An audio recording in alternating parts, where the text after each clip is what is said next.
네, 안녕하세요. 오늘은 이렇다 224회입니다. 저는 냉수입니다. 오랜만입니다. 네. 오늘은 슈퍼바이저님 오셨습니다. 안녕하세요. 그리고 역시나 차니쌤도 오셨습니다. 네, 차니쌤입니다. 네, 차니쌤의 경우에는 오늘 좀 축하할 소식이 있다고 들었어요. 오늘 오는데 냉수님이 갑자기 꽃다발을 주시네요.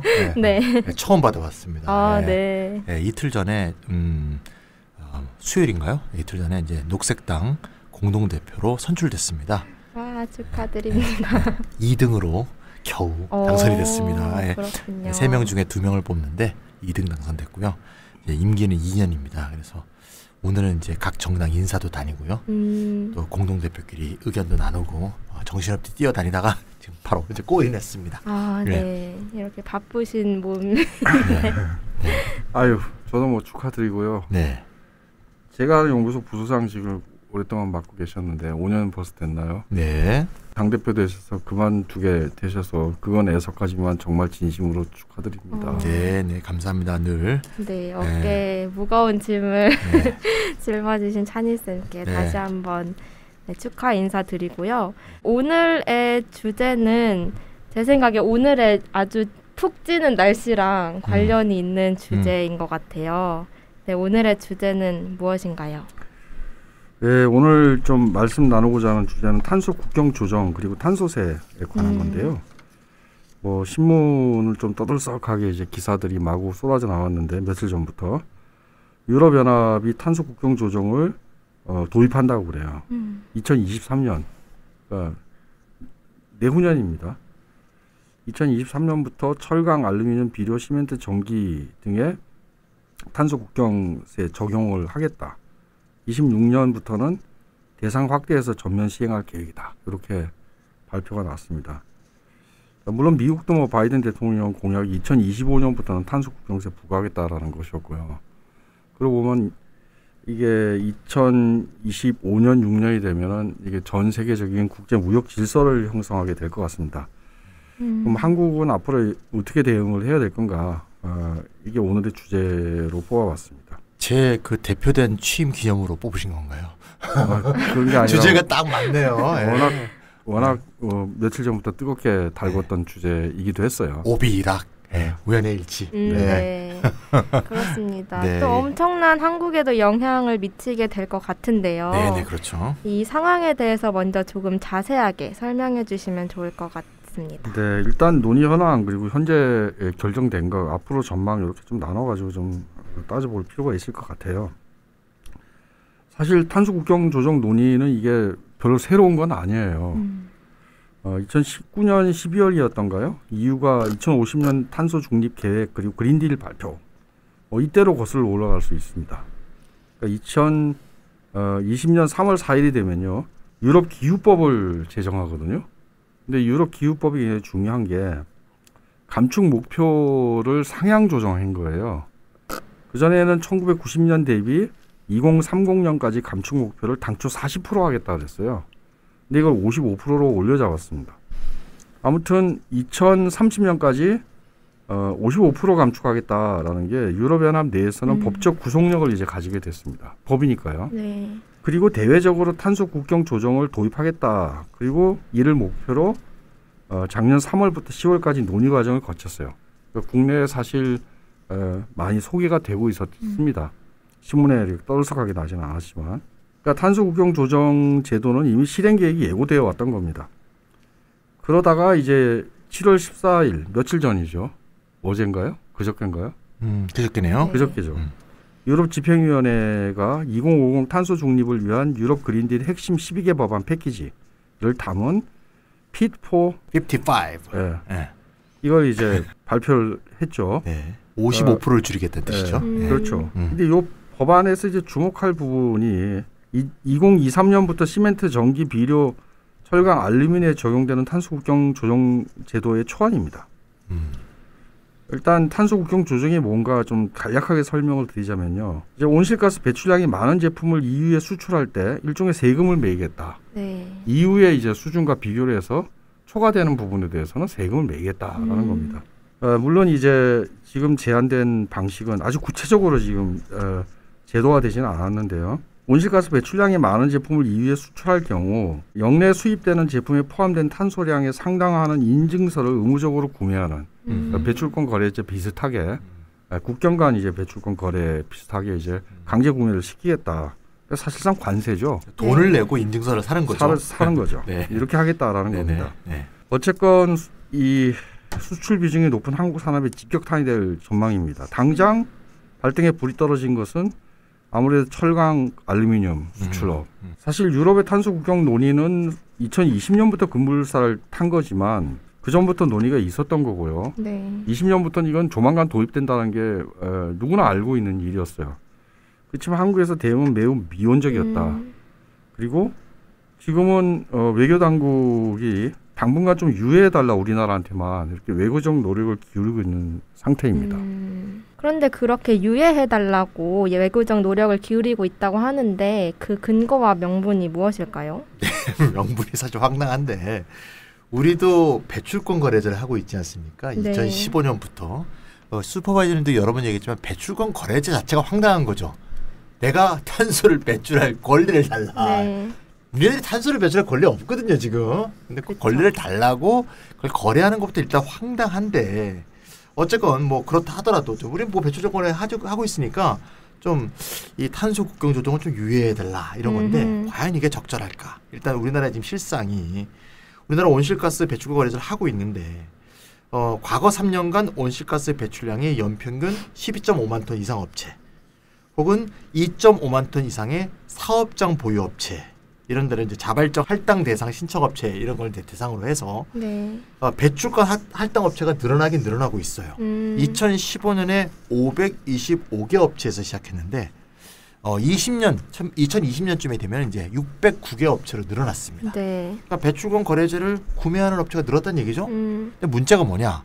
배출권 거래제를 왜 하는 거예요? 배출을 감축시키려고. 감축시키려고 하는 거 아닙니까? 근데 그 효과가 별로 없어요. 왜 그렇죠?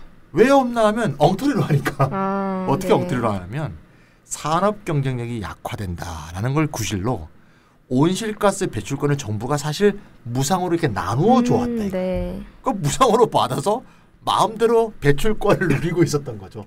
사실 의미가 없네요. 네, 황당한 거죠.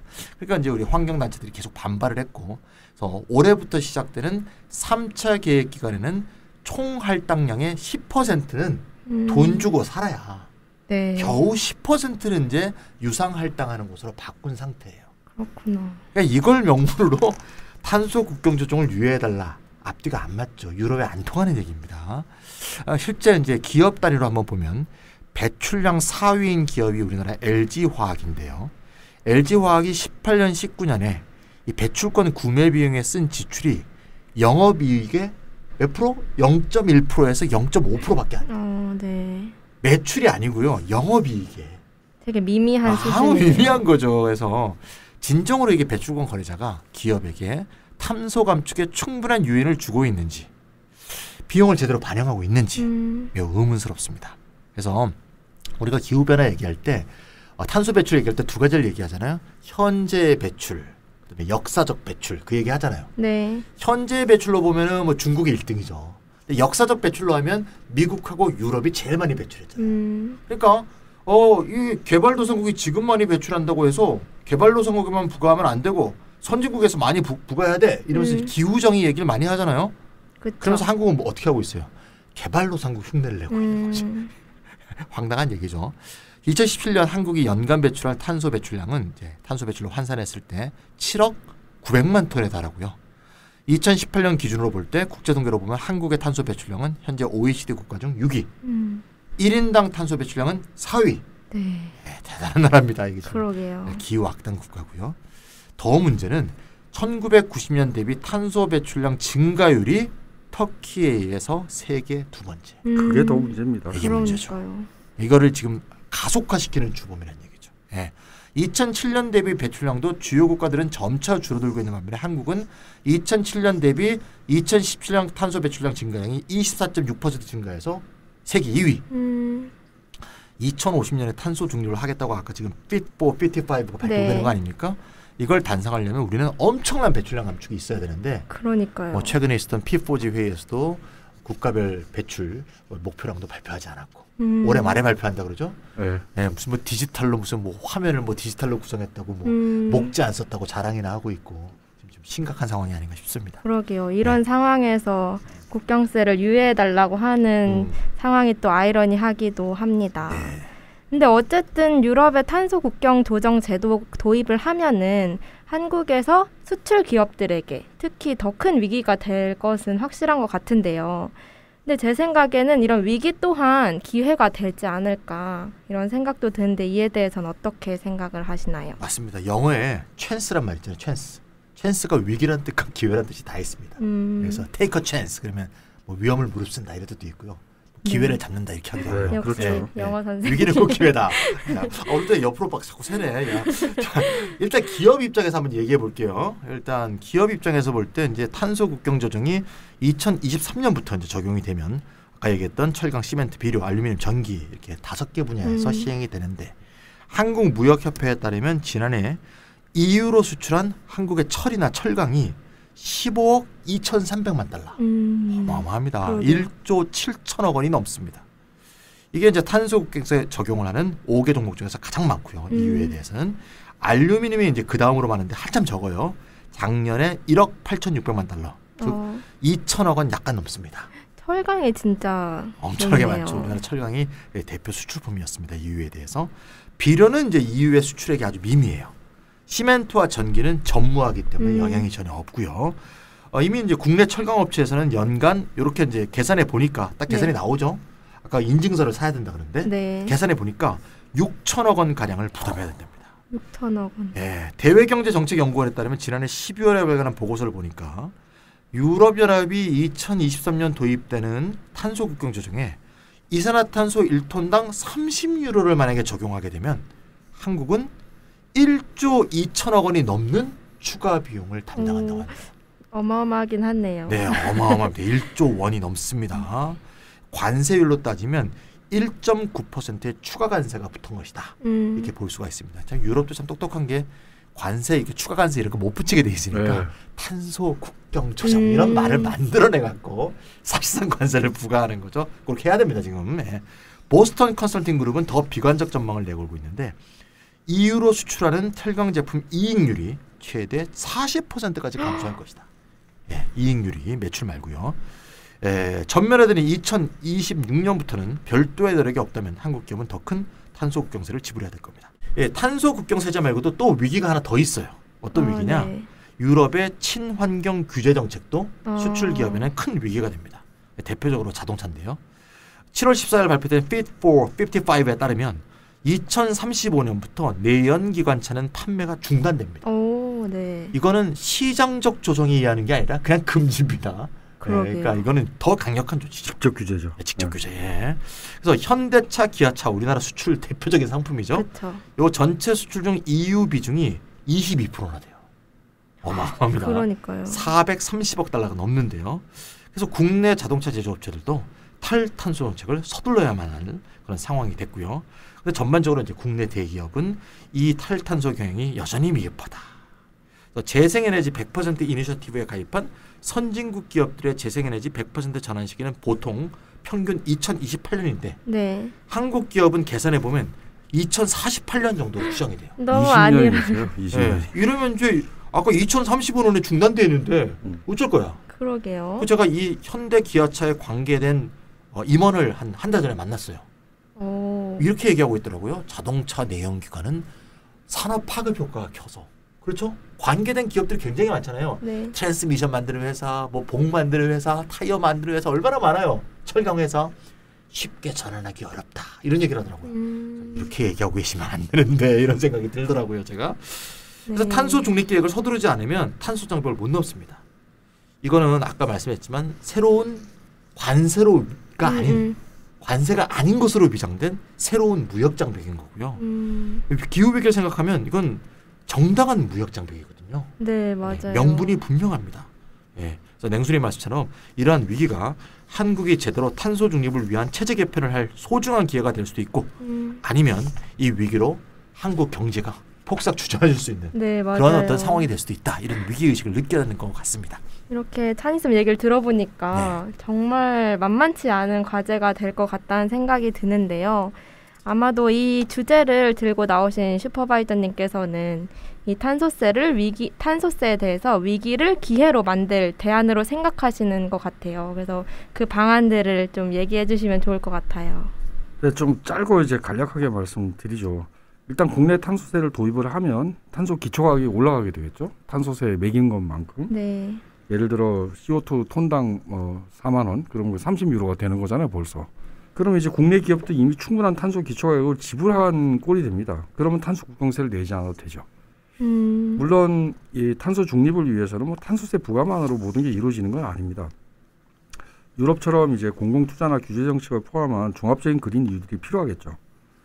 탄소세와 관련해서는 이미 제가 한 두 번 정도 다룬 것 같아요. 183회하고 이렇다 188회에서 다뤘는데요. 탄소 세수는 전액 배당해야 된다. 그래야 탄소세 도입으로 인해서 기업의 탈탄소 경쟁은 격화가 되겠지만 소비자의 구매력 저하는 일어나지 않게 된다. 대신에 이제 에너지 전환 지원은 정부의 일반 예산을 재편성해서 에너지 전환의 공공 투자를 확대해야 된다. 이렇게 주장을 한 바 있습니다. 이유는 탄소세는 소비자에게 완전 귀착되는 거다. 그러니 거의 대부분을 배당해야만 조세 영향도 없고 급격한 인플레이션이 생기지 않는다는 얘기였습니다. 네. 일반 예산에서 에너지 전환 예산을 확대하자라는 것은 국가 재정의 녹색화를 뜻하는 거기도 하다. 이런 말씀도 드렸고요. 뭐 시청자 여러분들이 183회나 188회의 탄소세와 탄소 배당을 다뤘던 그 회차를 좀 다시 한번 들어보시면 좋을 것 같고요. 또한 그때도 이제 말씀을 드렸지만 이런 에너지 전환 과정이 역진적이지 않으려면 정부가 예산으로 지출한 공공투자 부분에 대해서 만약 기업에 지원한다 그러면 지분을 받고 잠재적인 기본소득 지원을 해야 된다. 이렇게 말씀드렸던 바 있습니다. 네, 말씀하신 것처럼 탄소세와 탄소 배당 연동 모델은 이미 이렇다에서 183회와 188회에서 자세하게 다루었던 내용이기도 한데요. 그래서 청취자 여러분도 다시 한번 들어보시면 좋을 것 같습니다.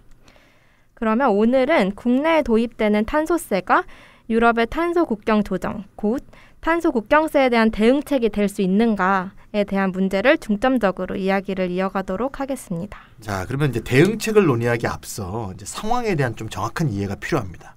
뭔가 하면 2023년부터 시행되는 유럽의 탄소 국경 조정은 우리나라 수출 기업 관점에서 볼 때는 철강과 알루미늄을 주요 타겟팅을 한다. 네. 이런 말씀 드렸죠. 그런데 주요한 공통점이 뭔가 하면 철강이나 알루미늄을 원료 채굴하는 과정에서 발생하는 온실가스 배출량보다 한국의 경우 제품을 생산하는 과정에서 온실가스 배출량이 얼만큼 발생하고 있느냐. 이 부분이 타겟팅되고 있다는 거예요. 네. 그럼 예를 들면 우리가 철강이나 알루미늄을 생산하는 제품 생산하는 과정에서 전기를 많이 쓰지 않습니까? 네. 이 전기 생산 과정에서 우리나라 석탄 발전소 많지 않습니까?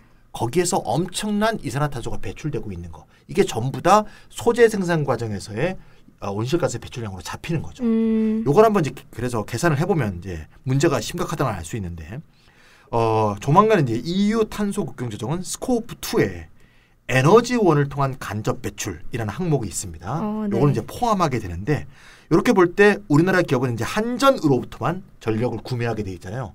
한전이 석탄 발전을 해서 공급하면 그걸 사야 돼. 그렇게 돼 있잖아요. 그랬을 때 이제 전력 배출 계수를 한번 계산해 보면 0.4567kg CO2 kWh. 뭐 숫자만 얘기해 보면 0.4567이에요. 0.45. 근데 EU 평균은 전력 배출 개수가 0.294이에요. 우리나라가 더 많이 쓰는 훨씬 많이 쓰는 거죠. 그러니까 탄소 배출 많이 하는 거죠. 0.45, 0.29. 그러니까 탈탄소 기술력이 똑같은 조건의 기업이라도 우리나라에서 전력을 쓰는 기업이 EU에서 전력을 쓰는 기업보다 스코프 2 배출량이 1.5배나 높다는 거죠. 네. 그러니까 탄소 국경 조정에 인증서도 더 많이 구매해야 되는 그런 상황이 되는 거죠. 그러게요. 그래서 발전 믹스의 개선, 그러니까 뭐 석탄 발전뿐이 아니라 뭐 LNG라든가 또는 친환경 에너지라든가 뭐 여러 가지 에너지 믹스를 바꿔서 이걸 개선하는 걸 통해서 우리나라의 그리드 탄소 집약도를 개선하는 것도 필요하고, 동시에 기업 입장에서는 전력 조달을 한전이 독점하는 게 아니라 전력 조달의 자율성도 열어주는 이런 것들이 매우 시급한 과제가 되었다. 왜냐하면 자기 스스로 비용이 드는데 뭐 새로운 친환경 발전 방법을 써갖고 네. 그걸 통해서 전기를 조달하는 걸 허용해 줘야 된다는 거죠. 그래서 기업의 이런 이제 요구가 국회 합의를 봐야지 법이 이제 설정이 될 수 있는데 계속 지연이 되고 있어요. 그래서 지연이 되면 될수록 기업 입장에서도 탄소 국경 조정에 대한 전략을 세울 시간이 점점 줄어드는 것이고 기업은 애가 달 수밖에 없다. 그러게요. 할 수 있습니다. 이렇게 세상은 빨리 변하고 있는데 굉장히 구체적으로 말씀을 잘해주신 것 같은데요. 네.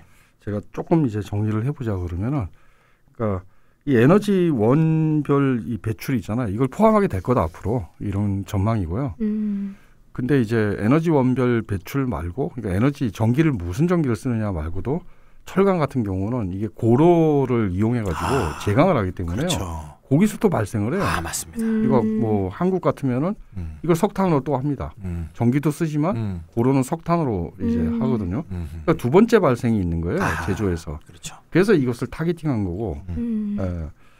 그런데 유럽 같으면은 이제 그 그린 수소를 이용한 제강 방식을 이제 도입하겠다. 그리고 실제 뭐 기술적으로 상당히 발전해 있는 것 같고, 그렇게 되면은 동종 상품끼리 비교할 때 한국이 이 그린 수소 기법을 사용하지 않으면은 재련한 과정에서요, 동종 상품 비교해서 엄청나게 이 탄소 배출을 많이 한 상품이 되는 거죠. 네. 그래서 이건 기술 개발도 빨리 서둘지 않으면 안 되는 문제가 될 겁니다. 전기를 뭘 쓰냐도 중요하지만 그 제철 과정에서 이 기술 개발도 지금 많이 떨어져 있습니다.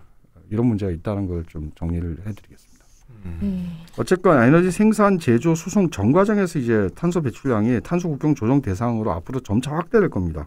그러면 여기에 이제 대응 방식은 적용 범위가 넓은 탄소세 도입이겠죠. 좀 먼저 말씀을 드리고 싶은 점은 이 탄소 국경세, 이게 보호무역 조치인가? 사실 뭐 무역 장벽으로 쌓는 건데, 그런데 보호무역 조치인가 여부인 거죠. 얼마 전에 이제 유럽 그린딜을 총괄하는 그 프란스 티메르만스라는 유럽연합 수소 부집행위원장, 이 사람 집행위원장 나갔다가 이제 떨어지고 부집행위원장이 된 네덜란드 출신인데요. 얼마 전에 방안을 냈어요. 그 사람 인터뷰를 보면은 이렇게 얘기를 해요. 유럽연합이 제안하는 탄소 배출량 조정, 탄소 국경세는 보호무역 조치가 아니다.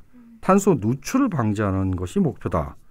다른 국가 기업이 유럽연합 수준의 차이가 없도록 탈탄소 조치를 취한다면 적용되지 않을 것이다. 당연한 얘기죠. 네. 그러니까 유럽의 CBAM, 그러니까 탄소 국경 조정 메커니즘의 목표는 탄소 누출 방지라는 거예요. 그 탄소 누출이 뭐냐? 이건 좀 간단한 건데요. 탄소 기초 가격이 높은 나라에서 배출권 거래제를 하건 탄소세를 도입했건 비용을 너무 많이 내야 된다. 탄소 배출을 하면 할수록. 그러면 이제 탄소 기초 가격이 낮은 나라, 탄소세도 없고 배출권 거래제도 없는 나라가 있을 거 아니에요.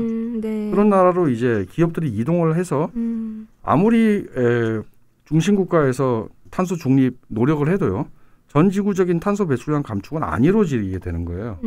이걸 이제 리키지, 누출이라고 그러죠. 특히 이제 수출 주도 성장하는 나라들의 경우에 이런 나라들이 이제 배출량 감축을 하지 않으면은 지구적 차원에서의 감축은 이루어지지가 않습니다. 중국이 전 세계에 수출하는 탄소 배출량이 11억 톤이라는 얘기가 있던데, 미국과 유럽은 수입 국가예요. 6억 톤, 8억 톤 정도의 수입을 하는 거거든요. 탄소를 수입하는 국가인데, 그러면은 이제 만약에 이제 수출 주도 국가들이 탄소 중립 노력을 하지 않는다.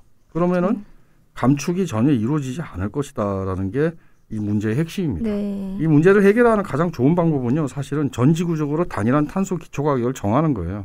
뭐 톤당 4만 원, 톤당 뭐 31호다 이렇게 정해버리는 거예요. 합의가 안 되고 있으니죠. 근데 사실은 말입니다. 좀 어렵죠. 이게 사실 어렵습니다. 어렵죠. 네. 그렇게 되면 어느 나라에서나 탄소세 물지 않으려면 에너지 전환을 해야 되죠. 그렇죠. 그리고 기업 간 탈탄소 경쟁도 격화되겠죠. 그러면은 가격 경쟁력에 의해서 탄소를 적게 쓰는 기업이 살아남을 테니까 탄소 누출이 일어나지 않을 겁니다. 근데 이게 어려우니까 일단 유럽같이 탄소를 많이 수입하고 있는 나라, 그러니까 탄소 배출량이 많이 포함되어 있는 수입품을 수입하고 있는 나라에서 역내 탄소 기초 가격을 예를 들어 톤당 30유로 이렇게 정하고요. 이보다 탄소 기초 가격이 낮은 수입품에는 탄소 국경세를 매기겠다 이런 거예요. 네. 그러면은 이 사람들 여기 수출하려고 그러면 탄소 국경세를 내야 되니까 결국은 국내에서 아무리 탄소 기초가격이 낮다. 국내에서 세금 한 푼도 안 내고 배출권 거래제도 유명무실하다 하더라도 그 유럽의 그 보더 그 관세 장벽을 이제 통과를 할 때 이거 물어야 되면요. 결국은 국제적으로 탄소세를 무는 거와 똑같은 효과가 난다라는 거예요. 그럴 수밖에 없죠. 국제 통상 규모가 큰 유럽과 미국, 특히 탄소의 이동으로 보면 거대하게 수입을 하고 있는 나라 이 두 지역이 이렇게 나오면요. 전지구적 탄소세가 도입되는 효과와 비슷한 효과가 나옵니다.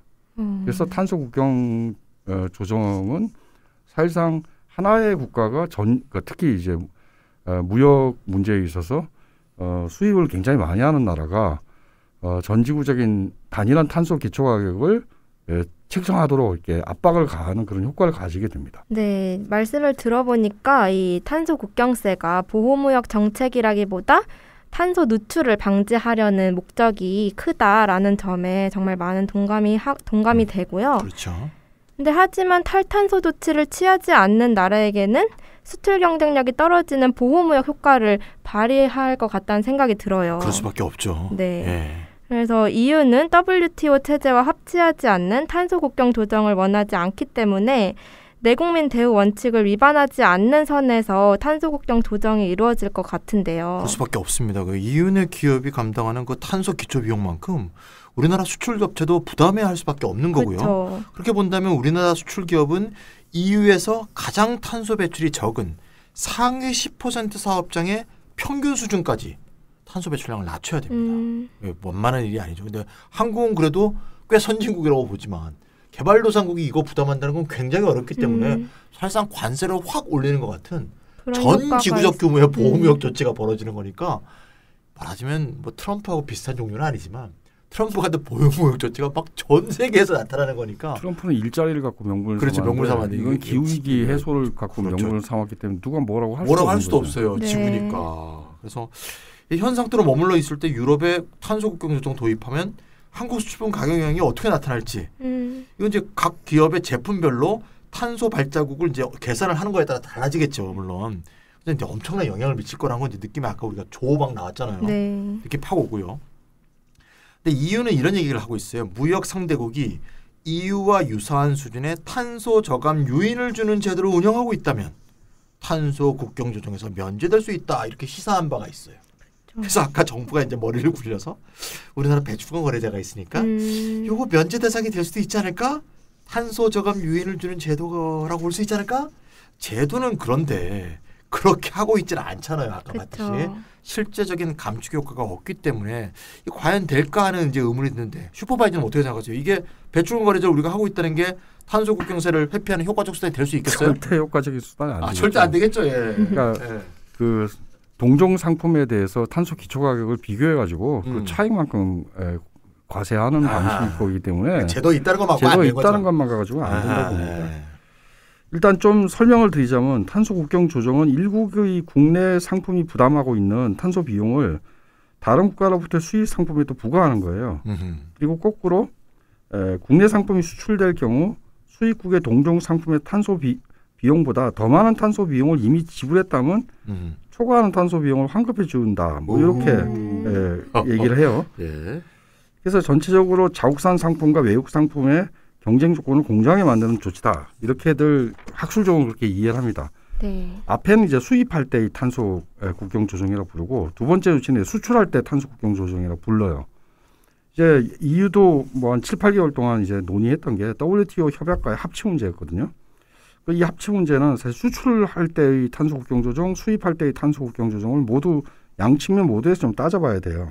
그리고 여기서 추가적으로 배출권 거래제 하에서 국내 업자들이 부담하는 비용에 상응해서 외국에 생산된 탄소 집약적 상품의 수입업자한테 배출권 매입해라 니네.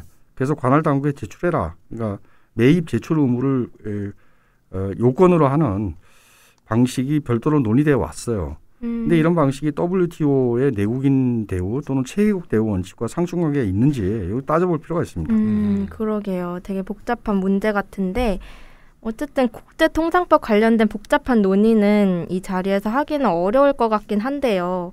그럼에도 간단하게 결론 또는 지배적인 학설을 좀 소개해 주시면 좋을 것 같습니다. 뭐 아무래도 그래야 되겠죠. 뭐 간략하게 소개를 하자면 유럽이 그 가트 WTO 조항과 합치되는 탄소 국경 조정 제도에 대해서 오랫동안 도입할 때 논의를 해온 거예요. 그러니까 이제 우리 보호무역 아니다 이렇게 얘기를 하는 근거를 마련하기 위해서 오랫동안 논의를 했어요. 그래서 제가 이걸 따져보니까 그 가트 협정 제3조 2항 1문을 보면요. 상품에 간접적으로 적용되는이라는 표현이 있어요. 네. 이게 이제 탄소 배출량에 대해 적용될 수 있는 건데 뭐냐면 탄소 배출량이라는 것은 이 생산, 제조 이런 데서 다 공중에 날아간 거잖아요. 휴전 생산물의 탄소 배출량이 포함되어 있지 않습니다. 그렇지만 간접적으로 적용되는이라는 이 조항을 그렇게 사용할 수 있을 것 같다라는 겁니다. 최종 상품에 물리적으로 포함되지 않은 요소들도 3조 2항 1문이 포함할 수 있다. 그래서 탄소 배출량에 과세한 내국 간접세, 이게 탄소세 같은 거죠. 네네. 또 협정이 적용될 수 있음을 시사합니다. 이 탄소 국경 조정은 수입 상품에 대해서요. 국내 동종 상품을 초과하여 세금을 매길 수 없다는 요건만이 있는 거예요. 물론 제1조 1항에서 얘기하는 최애국 대우 원칙에도 이제 합쳐야 되는 건데 뭐 이렇게 얘기하면은 유럽이 이미 뭐 배출권 거래제의 실효화를 통해서건 또는 18개국에서 도입한 탄소세를 통해서건 탄소 그 기초 가격, 탄소 프라이징 자체가 이루어지고 있고 상당히 높습니다. 이게 3분의 1 정도밖에 안 돼요. 유럽을 평균 30유로라고 보면 한국은 뭐 9유로 이 정도 된다고 얘기를 해요. 그러니까 이미 동종 상품에서 내국 간접세보다를 초과해서는 안 된다라는 거기 때문에 뭐 그 정도는 탄소 국경세를 매길 수 있는 거죠. 그 차액만큼은. 그래서 이게 WTO 협정에 반한다고 볼 수가 없습니다.